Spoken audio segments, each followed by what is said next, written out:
Bom dia, igreja, a graça e a paz do nosso Senhor e Salvador Jesus Cristo. Amém?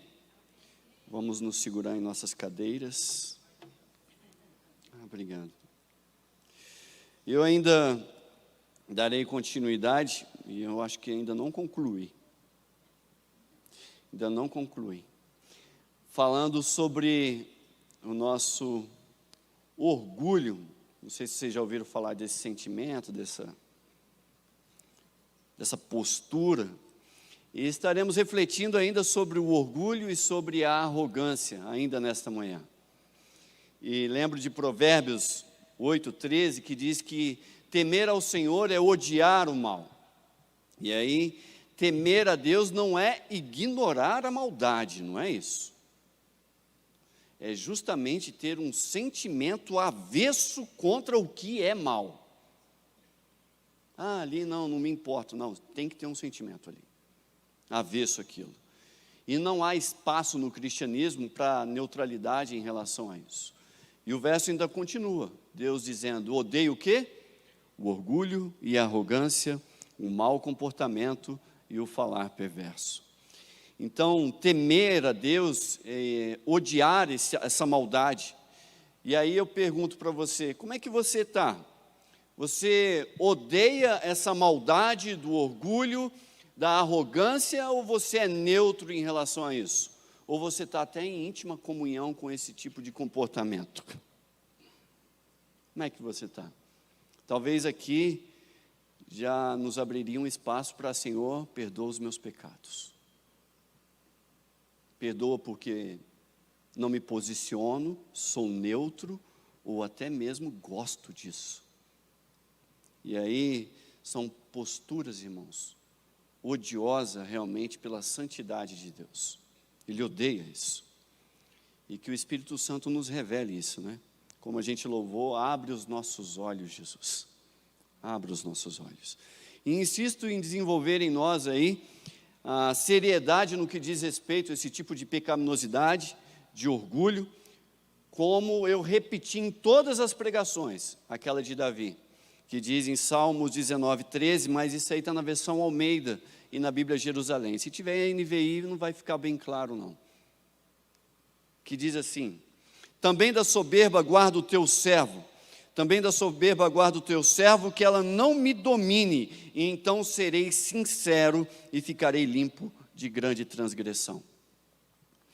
À luz da dinâmica da santificação na vida do crente, e aí quando eu falo isso, eu estou remetendo justamente a Efésios 4, de 22 a 24, eles não vão colocar aí. Por meio das Escrituras, irmãos, vocês têm que memorizar isso, é por meio da palavra de Deus que nós somos renovados no nosso modo de pensar. É algo novo. Como é que uma criança renova o seu aprendizado? Não é pela mente? Nós também. E entendendo que é necessário, e aí usa esse versículo também, despir-se do orgulho, para justamente nos revestirmos com a humildade. E é isso que Deus quer, que é como se fosse ali folheando realmente a nossa vida aqui na terra, a nossa alma com a beleza ali do ouro da semelhança de Jesus Cristo. Quanto mais dominados por essa assombração do orgulho, mais distante estamos da semelhança de Cristo. E estamos ensinando Ele aqui, Jesus, para que vocês aprendam. Mateus 11, 29, na parte A, diz assim: aprendam de mim, pois sou manso, humilde de coração, e vocês encontrarão descanso para as suas almas. Por quê? Porque orgulho, vaidade, soberba é desgastante, é sofrimento. Na humildade de Cristo, há descanso. Na soberba, esgotamento e cansaço. Importante, hein? Muito importante que eu vou dizer. Aprender o Evangelho é justamente apoderar-se das verdades de Jesus, tomar realmente da humildade dele, alcançar a inteligência do seu entendimento e deixando assim transformar-se pelo poder do Espírito Santo. É isso que nós queremos, que vocês se apoderem realmente de Jesus Cristo, da humildade dele. E que alcancem a inteligência do entendimento de Cristo a respeito das coisas. E com isso, deixe-se transformar pela ação do Espírito Santo no interior do crente. Falamos sobre o orgulho, já falamos nos seus frutos, que foi inveja, briga, na anterior calúnia, e hoje vamos entrar justamente num outro fruto do orgulho, que é a difamação. Depois a gente vai ver suspeitas malignas. Vamos ver se eu acabo isso um dia. Hoje voltaremos as nossas mentes justamente para o orgulho e esse doente, repito, doente interesse em difamar. Algo que vocês podem questionar, mas difamar? Como assim? Difamar. Quando a gente vai lá para 1 Timóteo, no capítulo 6, no versículo 4, vai dizer justamente que o orgulho resulta em difamações. Então eu nomeio isso aqui como uma quarta evidência da presença do orgulho no interior do homem. E aí eu evoco justamente o que foi dito nas pregações anteriores. E nunca é demais repetir, é impossível agradar um orgulhoso. E mesmo que a gente não queira, quando nos relacionamos com pessoas orgulhosas, vaidosas, fortemente dominadas pelo seu orgulho, de alguma forma poderemos, e aí eu mudo, ser difamados. Já viu aquela expressão, eu acho que no trabalho de vocês tem, no meu tem, fulano queima todo mundo. Já viram isso? No meio militar tem, no meio civil é assim também? Então é igualzinho, né? Fulano queima todo mundo.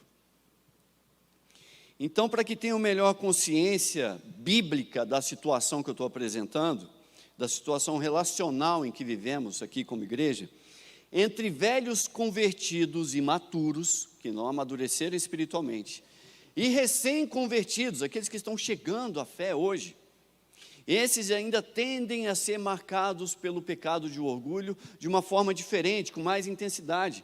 Então, é esperado, eu não estou dizendo que é desejado e que é tolerado, difamações. Difamações entre os irmãos, difamações dos pastores, difamações dos ministérios. É tolerado na imaturidade. O velho convertido já é intolerável essa atitude. Podem ser ainda nestes um padrão de comportamento e não um deslize ocasional que acontece. Então, entendo que é bem diferente de um irmão que é crente maduro espiritualmente, do que entendo como um crente maduro. Então, meus irmãos, santificação é um processo para a vida inteira. Não é rápido, ele é um processo. E certamente alguns de nós, por enquanto, não fomos transformados em áreas que desejamos, sabe, Senhor, me muda nisso, já viu isso? Eu às vezes eu lembro uma vez que eu estava tão ruim, mas tão ruim, que eu mesmo não estava me aguentando, imagina a minha esposa. Eu falei, Deus, me muda nisso, porque nem eu estou me aguentando mais. E aí, ainda não fomos transformados em áreas que desejamos, ou às vezes aquele que estão ao nosso lado desejam. Aí a gente ora, Senhor, muda-me porque eu não suporto mais a mim mesmo, ou Senhor, muda porque eu não aguento mais ele ou ela. Porque é um processo, e Deus prioriza e muda e santifica as pessoas de acordo com a prioridade que Ele dá para o interior de cada um. E Ele sabe qual é o melhor momento. Portanto, níveis diferentes de maturidade na fé é uma realidade. Então, igreja, logo tenham compaixão com vocês mesmos, com paciência, e com os outros, porque ainda é, e graças a Deus é, pela graça que somos salvos. 1 Tessalonicenses 5, de 14 a 15, diz, exortamos vocês, irmãos, que advirtam os ociosos, confortem os desanimados, auxiliem os que estão fracos e sejam pacientes para com todos. Por que está isso aí?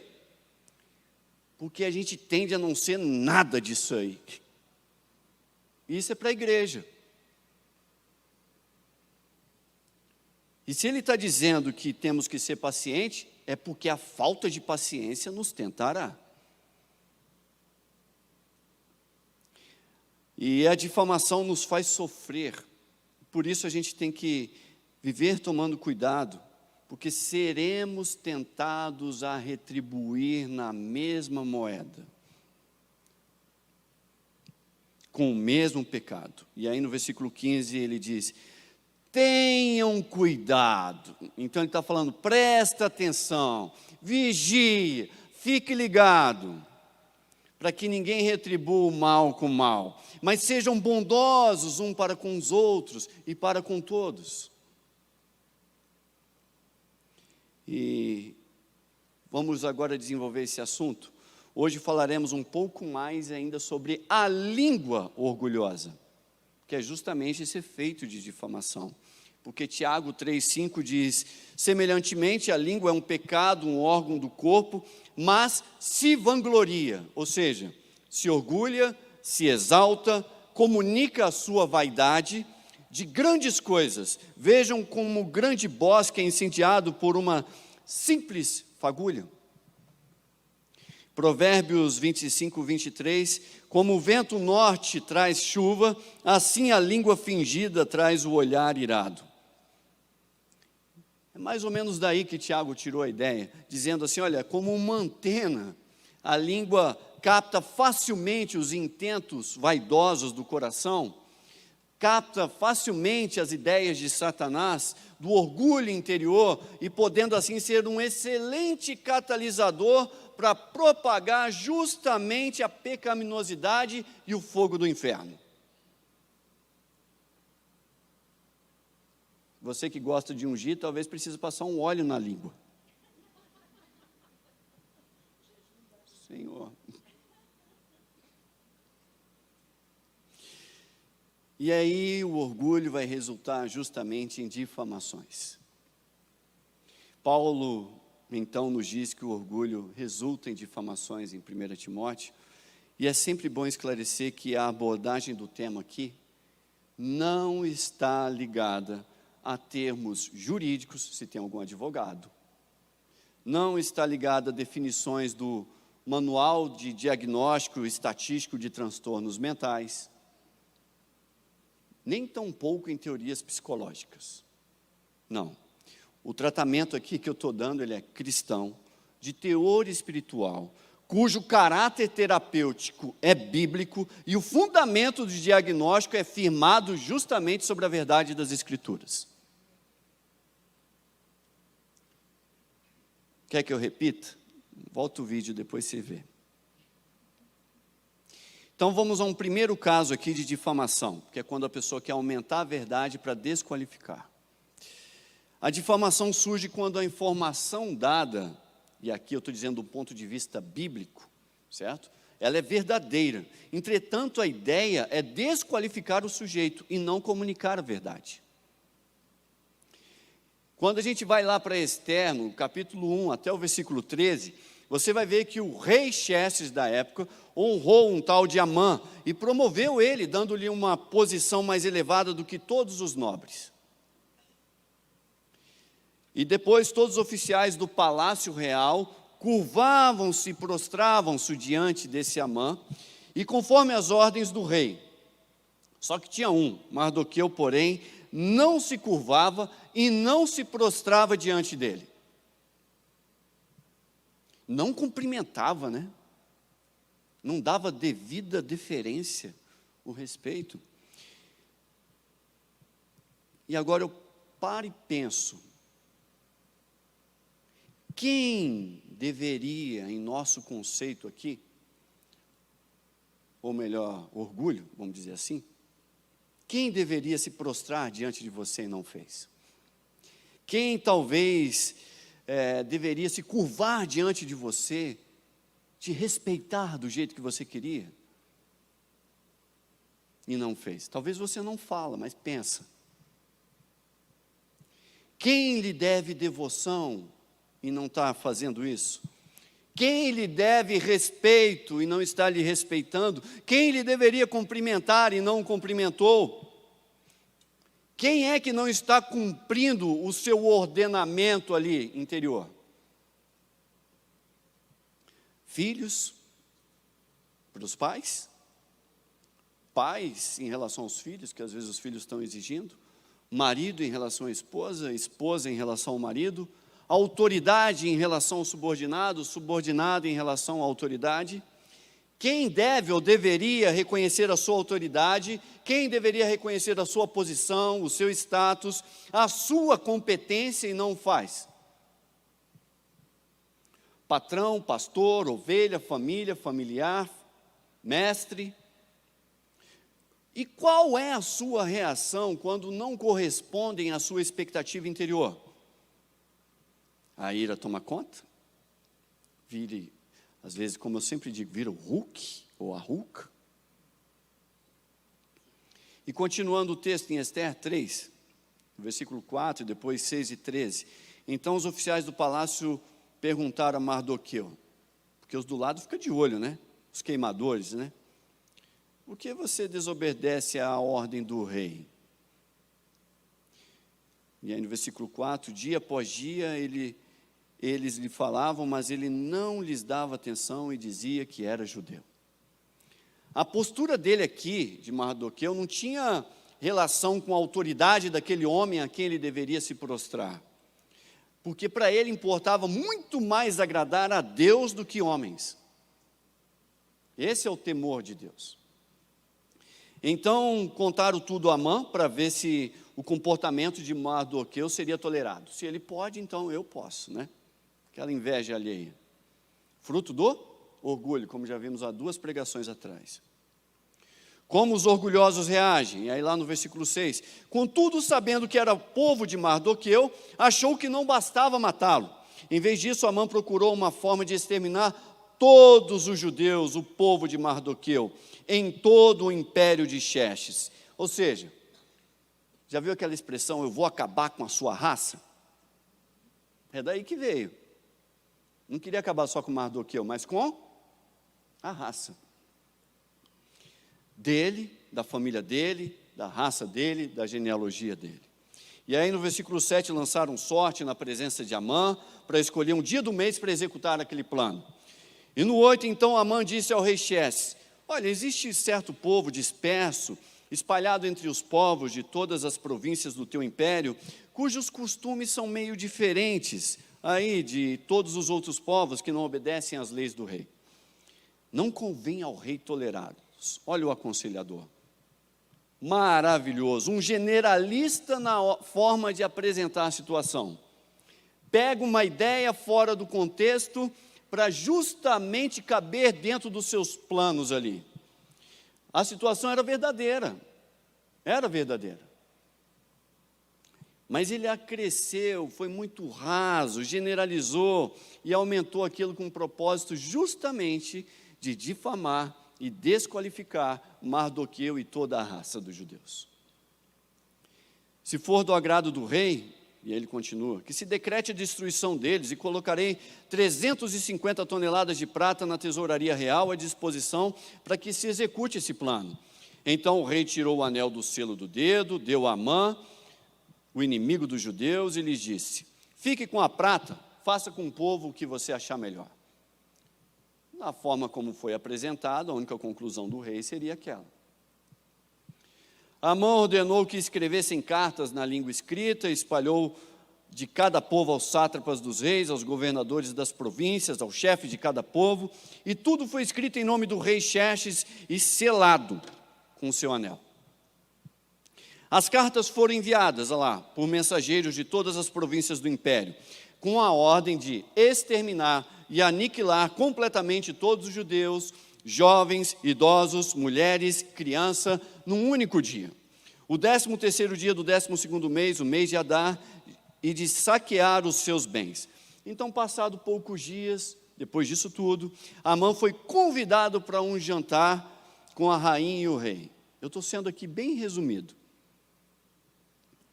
E aí, lá em Ester, no capítulo 5, no versículo 4, 9, 11, 12, respondeu Ester: se for do agrado do rei, venha com Amã a um banquete que lhe preparei. Ela organizou um jantar, chamou o rei, chamou esse Amã que queria acabar com a raça dela também. E a reação de Amã? A reação de Amã. Naquele dia, Amã saiu alegre e contente. Mais sinais de orgulho e desejos idólatras se manifestaram na vida de Amã. E aí aconteceu o quê? Mas ficou furioso quando viu que Mardoqueu estava junto à porta do palácio real. Não se levantou nem mostrou respeito à sua presença. Ficou bravinho. E no versículo 11, Amã vangloriou-se de sua grande riqueza. Olha o orgulho, olha a vaidade. De seus muitos filhos, de como o rei havia honrado e promovido acima de todos os outros nobres e oficiais. Está aí o orgulho, está aí a vaidade. E aí vem mais uma revelação do orgulho e da vaidade de Amã. Além disso, no versículo 12, sou o único que a rainha, eu sou especial. Qual é o seu orgulho? Qual a sua vaidade? Qual é a sua riqueza? O que é que você bate no seu peito? Filhos? Olha os filhos que eu tenho. A promoção que você tem, o seu status, o reconhecimento da parte de alguém ou de todos a respeito de você? Se você observar, não somos tão diferentes de Amã no nosso posicionamento. E ele continuou: Ester convidou para acompanhar o rei ao banquete que ela lhe ofereceu. Eu sou especial, eu fui convidado. Ela me convidou para comparecer amanhã junto com o rei. E aí no versículo 13, manifestação do orgulho. Mas tudo isso não me dará satisfação enquanto eu vir aquele judeu Mardoqueu sentado junto à porta do palácio real. Lembra que eu falei que é impossível agradar um orgulhoso? A alegria do orgulhoso é justamente ver o seu desejo realizado. E quando não consegue, certo? Ser grato por aquilo que já tem, ele não vai conseguir, ele sempre quer mais um pouco. E no caso aqui, já não lhe faltava reconhecimento dos de cima, mas também exigia o reconhecimento de um abaixo da posição dele. Exigia que fosse reconhecido o seu status, a sua autoridade, a sua competência, o seu dom, e curvassem-se a ele. Sinais realmente de orgulho e desejos idólatras no coração de Amã. Agora, aqui era justamente um exagero. E se tratando de uma falha verdadeira? Vamos supor que Mardoqueu tivesse realmente pecado e era errado. Amã queria a todo custo denegrir Mardoqueu, mas ainda que fosse errado o feito, mas não era, mas ainda que fosse algum tipo de erro ou falha, não justifica tamanho rancor. Entendam, falhas e erros dos outros, anunciados simplesmente para denegrir a imagem da pessoa, para comprometer a sua reputação ou fama, é orgulho, é pecado, é justamente um erro no amor, e aí cantamos aquele amor que faz mudar o mundo.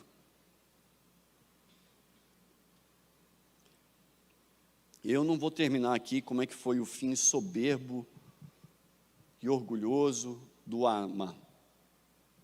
Isso aí eu vou dar um livro para vocês lerem. Leiam Ester. Leiam Ester e vocês verão como o orgulhoso Amã morreu.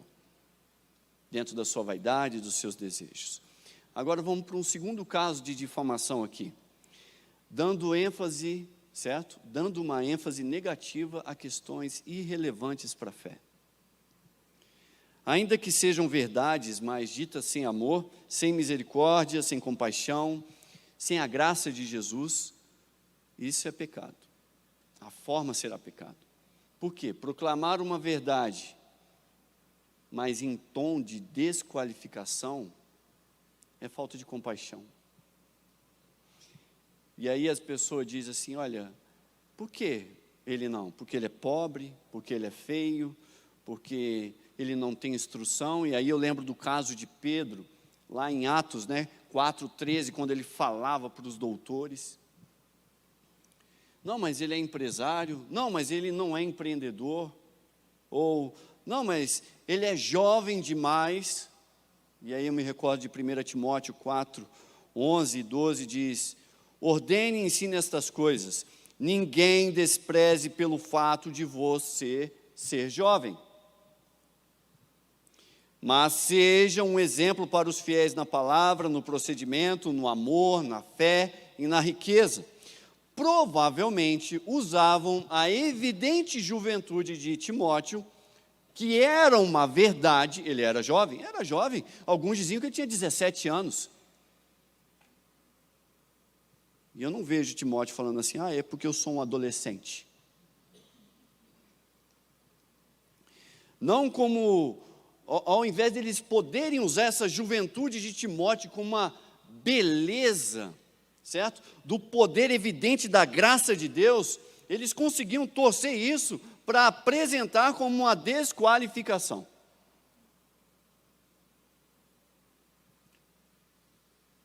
Cuidado, irmãos, um alerta. Deus fará calar aquele que difamar. Salmo 101:5 diz: farei calar ao que difama ao próximo às ocultas. Não vou tolerar homem de olhos arrogantes e de coração orgulhoso. Por quê?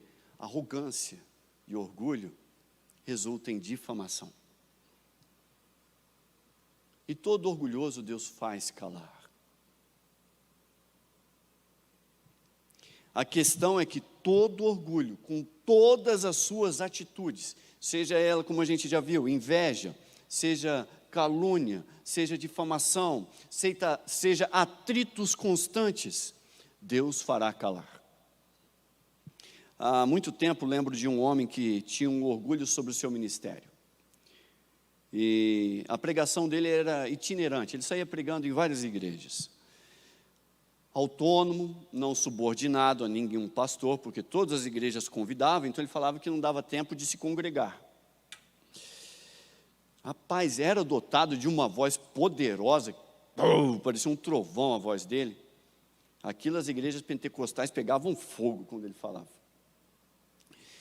Era inteligentíssimo, ainda é. Ele não morreu, senão eu ia pensar que matei ele, Não morreu. De uma facilidade para aprender e de uma memorização assim fantástica. Poucas pessoas eu conhecia assim. Estava cursando ainda a Faculdade Teológica Batista, naquela época, em Brasília, e aprendi com ele uma coisa. Ele falou: Getúlio, olha, vou estudar os livros, ler os livros dos pais da igreja. Isso foi na época de 2000. E ele já lia aqueles livros da biblioteca lá. Mas eu estava tentando mostrar para ele um caminho diferente, que era justamente que ainda havia muito o que aprender. Eu tinha 22 anos, ele na época 42, mas ele não aceitava, não conseguia ver a soberba e o orgulho no seu coração. E Deus falava com ele muito por meio de sonhos. E então um dia ele chegou e falou, eu tentei, eu falava e caía, não aceitava nem. Falei: meu irmão, você não pode agir assim. Você tem que ter comunhão numa igreja, você tem que servir numa igreja. Pode pregar, mas tenha um pastor. Preste contas. Então ele me disse, um belo dia no trabalho, ele chegou e falou: Getúlio, eu tive um sonho. Falei: qual foi o seu sonho? Falei: eu sonhei que vi os meus chinelos, tinha a cama, vi a minha cama e tinha uns chinelos assim do lado de fora da cama. E os chinelos foram empurrados para debaixo da cama. Eu entendo que nunca mais vou pregar. E assim foi, irmãos. Nunca mais ninguém chamou ele para pregar e ele nunca mais pregou em nenhuma igreja. Foi calado pelos traços de orgulho e vaidade. Então, para estar na presença do Senhor e do Espírito Santo, habitando plenamente em você, há condições. Eu preciso fazer um parênteses aqui. Não vou interpretar todo sonho de chinelo como pregação, né, irmãos? O óbvio precisa ser dito, né? Sonhei com chinelo, pastor. Falei, não tem nada a ver. Esse é um caso específico deste homem, neste caso, tá? E eu só acreditei que era verdade, porque eu também não falei chinelo e pregação, porque eu vi se realizar na vida dele isso. Salmos 15, de 1 a 5 diz: Senhor, quem habitará no teu santuário? Quem poderá morar no teu santo monte? E aí diz, aquele que é íntegro em sua conduta. Como é que é isso? Pratica o que é justo. Como? E que de coração fala a verdade. E não usa a língua para difamar. E que nenhum mal faz ao seu semelhante, e difamação faz mal. E não lança calúnia contra o seu próximo, já vimos, isso é derivação de orgulho. Quem rejeita, quem merece desprezo, mas honra os que temem ao Senhor, e que mantém a sua palavra, mesmo quando sai prejudicado. Quem assim procede, nunca será abalado. Aí depois a gente até canta e fala, os anjos não vão cair. Vai cair os anjos e você, se você for orgulhoso. Entendem isso? Não os anjos de verdade, os anjos que você pensa, né? Entende isso? Porque você olha para aqueles salmos maravilhosos, mas não entende o que está acontecendo. Você será abalado sim, se o orgulho estiver presente na sua vida. E a difamação é uma destas evidências. Difamação é a evidência de um coração sempre disposto a apresentar traços que diminuam os irmãos, amigos, colegas, ou alguém admirado por outros, mas o seu orgulho o reprova e não gosta daquilo. Sabe, chorar com os que choram e sorrir com os que sorriem? O orgulhoso, pelo seu pecado, pela sua difamação, pela sua vaidade, pela sua inveja, ele chora quando vê o outro alegre. E ele ri quando vê a desgraça dos outros. Como combater a difamação? Fazendo uma acurada investigação. Deuteronômio 17:4 diz: primeiro farás uma acurada investigação. Se for comprovado. Já em Deuteronômio 13:14 diz: interrogando diligentemente. Então diz: deverás investigar, fazendo uma pesquisa, interrogando diligentemente. 1 Timóteo 5,19 diz: não aceites acusação contra um presbítero, se não houver mais 2 ou 3 testemunhas. João 7,51 diz: acaso a nossa lei julga um homem sem primeiro ouvi-lo, sem saber o que ele está fazendo? O difamador, usando os seus atributos ardilosos, pode conseguir, entre os homens, sangrar a reputação de suas vítimas pela difamação. O que ouvimos pode sim escapar à nossa percepção, mas digo, jamais escapará à percepção do nosso Deus. Isaías 11:3 e 4 diz: o amor reverente ao Senhor será a fonte da sua inspiração. Ele não julgará segundo a aparência, tampouco decidirá com base no que o ouviu dizer. O Senhor vê o interior de todos nós e sentencia, irmãos. Há um terceiro caso de difamação, publicando as falhas de um irmão. O manso Moisés, quando os seus irmãos desqualificaram. Lá em Números 12, de 1 a 3, Midian, a profetisa, e Arão, o sacerdote, começaram a criticar, ou seja, o propósito realmente de desqualificar e difamar Moisés, porque ele havia casado com uma mulher etíope, cuxita, né, em outras versões. Talvez um segundo casamento, e a ênfase cai aqui justamente sobre um julgo desigual que tinha acontecido. E o pecado aqui era justamente a observação negativa sobre uma falha pontual, mas não com uma neutralidade, mas com um tom depreciativo, sem misericórdia. E aí no versículo 2, os dois irmãozãos lá comentando: será que o Senhor tem falado apenas por meio de Moisés? Deus só fala com ele, é? Já ouviram isso? Ou você já ouviu, Deus só fala com você, é?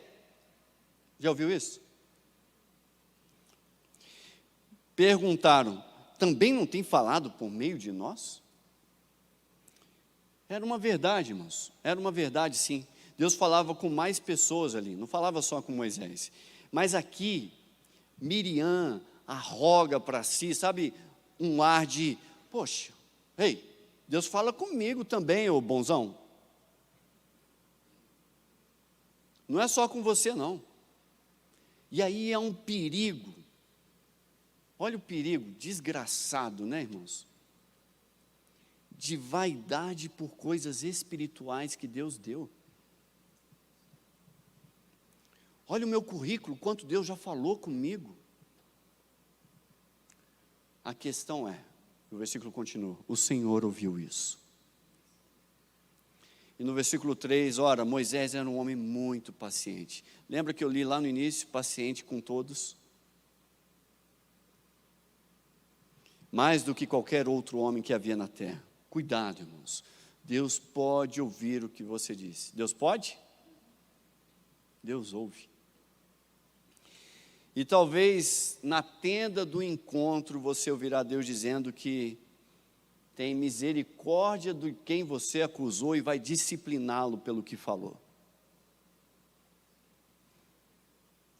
Em Números 16, 8, Deus disse: ouçam as minhas palavras. Quando entre vocês há um profeta do Senhor, a ele me revela em visões, em sonhos, fala com ele. Não é assim, porém, com o meu servo Moisés, que é fiel em toda a minha casa. Com ele falo face a face, claramente, não por enigmas. Ele vê a forma do Senhor, porque não temeram criticar o meu servo Moisés, então a ira do Senhor acendeu-se contra eles e ele os deixou. Críticas com propósitos difamatórios podem acender a ira do Senhor contra você. Concluindo, irmãos, observe ao seu lado se não há pessoas à sua volta que foram marcadas por difamação. O orgulhoso dificilmente elogia. Ele está mais propenso a desqualificar e difamar os que estão ao seu redor. Orem para o Espírito Santo mostrar isso a vocês. Se você identificou: olha, eu sou um difamador e eu já difamei, aí eu deixo vocês com Colossenses 3, de 8 a 11, mas agora abandone essas coisas. No versículo 9, visto que vocês já se despiram do velho homem com as suas práticas e se revestiram do novo, o qual está sendo renovado em conhecimento à imagem do seu Criador. Deus não os abandonou, há espaço para arrependimento, e está falando: deixa disso, larga isso, arrependam-se. Enquanto você está vivo, há esperança ainda, irmãos, para um arrependimento. Se você foi difamado, confie justamente na justiça eterna do Senhor. Jesus foi difamado, e ele entende, dizendo a verdade que ele era filho de Deus, rei dos judeus, usando essas mesmas palavras, fizeram e proclamaram uma acusação em forma de zombaria e desqualificação, ou seja, difamação. Em Mateus 26, de 62 a 68, o sumo sacerdote levantou-se e disse a Jesus: você não vai responder à acusação que estes lhe fazem? Mas Jesus permaneceu em silêncio. O sumo sacerdote lhe disse: exijo que você jure por Deus vivo, se você é o Cristo, Filho de Deus, diga-nos. E ele falou: tu mesmo disseste, respondeu Jesus. Mas eu digo a todos vós, chegará um dia em que vereis o Filho do Homem assentado à direita do Poderoso, vindo sobre as nuvens do céu. Foi quando o sumo sacerdote rasgou as vestes e disse: blasfemou, porque precisamos de mais testemunhas. Vocês acabaram de ouvir a blasfêmia. Que acham? É réu de morte. Responderam eles. Verdade, irmãos. Ele era filho do Deus vivo. Mas orgulhosos zombam da verdade e colocam-no sobre a mesa como algo vergonhoso e depreciativo. Eles conseguem fazer isso. E no versículo 67, então, alguns lhe cuspiram o rosto e lhes deram murros. Outros lhe davam tapas e diziam: profetiza-nos, Cristo, quem foi que lhe bateu? Verdadeiramente ele era profeta, mas orgulhosos sempre daquela vontade. Duvido. Prova? Cadê? Me mostra. E Jesus, como reagia? E Jesus, como fazia? Ameaçava de volta? Reagia com a fé de um humilde. 1 Pedro 2,23, Pedro observou isso e falou: quando insultado não revidava, quando sofria não fazia ameaças, mas entregava-se àquele que julga com justiça. Se você não tem Jesus aqui hoje, você já deve ter constatado talvez em si mesmo, e em seu pecado de orgulho, algum momento de manifestação de difamação, seja no seu estilo de vida, ou seja, eventualmente, de qualquer forma, isto já é suficiente para uma fatal condenação ao inferno. A alternativa é justamente reconhecer essa podridão pecaminosa e dizer: Senhor Jesus, seja o Senhor da minha vida e meu Salvador. Muda-me, purifica-me, porque por mim mesmo eu não consigo. Agora, se você já tem Cristo no seu coração, eu deixo 1 Tessalonicenses 5,14, diz: exortamos vocês, irmãos, sejam pacientes para com todos. Tenham cuidado para que ninguém retribua mal com mal, mas sejam sempre bondosos uns para com os outros e para com todos. A bondade tem que estar no caráter do cristão. Amém? Até aqui a palavra. Vamos colocar de pé? Vamos orar?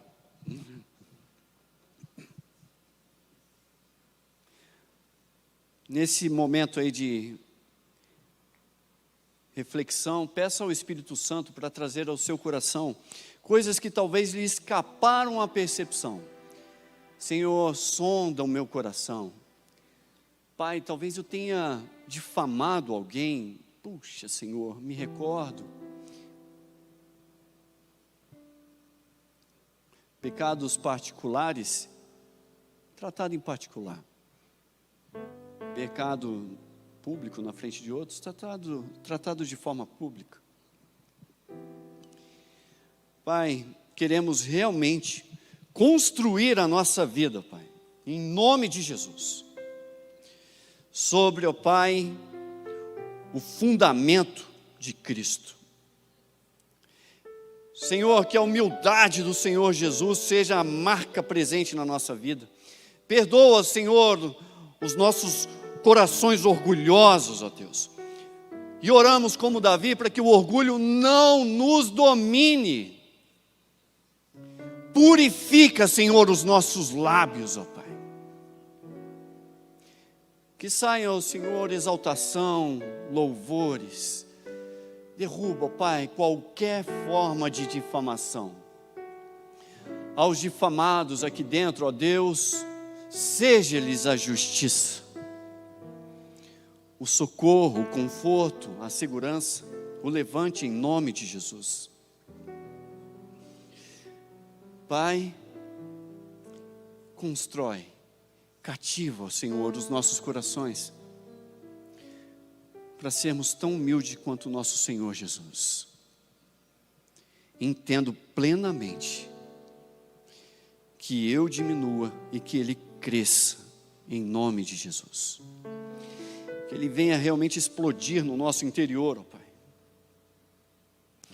Senhor, santifica-nos, dê-nos paciência, olhar de compaixão e lábios puros e santos. Em nome de Jesus. Amém. Irmãos, uma palavra, né? Orem continuamente, não deixem de orar. Deem graças em todas as circunstâncias, porque certamente essa é a vontade do Senhor com Jesus Cristo em relação a vocês. Não apaguem o Espírito de Deus, não tratem com desprezo as profecias, mas ponham à prova todas as coisas, inclusive o que eu falei aqui, e fiquem com o que é bom. Afastem-se de toda forma de mal, e que o próprio Deus de paz os santifique inteiramente, porque é Ele, não somos nós, pastores, não é a igreja, é o Senhor quem santifica vocês. Que todo o espírito, alma e corpo de vocês, só o cristianismo age assim, só o cristianismo pensa nisso, só o cristianismo exige isso, e só o cristianismo diz que tudo isso será redimido um dia. Espírito, alma e corpo, tudo é uma coisa só para o Senhor. Sejam conservados irrepreensíveis na vida do Senhor Jesus. E apesar do que vocês ouviram aqui, 1 Tessalonicenses 5,16 diz: alegrem-se sempre, alegrem-se sempre. Na vinda do Senhor, lembro sempre de uma canção que diz: ali tudo é vida, ali tudo é paz, morte e choro nunca mais. Tristeza e dor nunca mais. Verei a face do meu mestre querido, não haverá nenhum clamor, verei os olhos de Jesus, tocarei o seu corpo, enfim, as nações andarão em sua luz, as portas jamais se fecharão, morte e choro, tristeza e dor nunca mais. É sofrido viver, mas há uma esperança que nos é dada. Que o amor de Deus que nos santifica para si mesmo, é muito amor apesar de nós mesmos. Que a graça de Jesus, que apesar dos nossos pecados, falhas, erros, nos conserva em perfeita unidade, nos aperfeiçoa e nos salva. A comunhão do Espírito Santo que nos une, seja hoje e para sempre. Amém e amém. Vão na paz, que Deus abençoe, queridos. Glória ao Senhor. Você pode acompanhar todo o nosso conteúdo baixando o nosso aplicativo ou seguindo as nossas mídias digitais usando o QR Code. Deus te abençoe!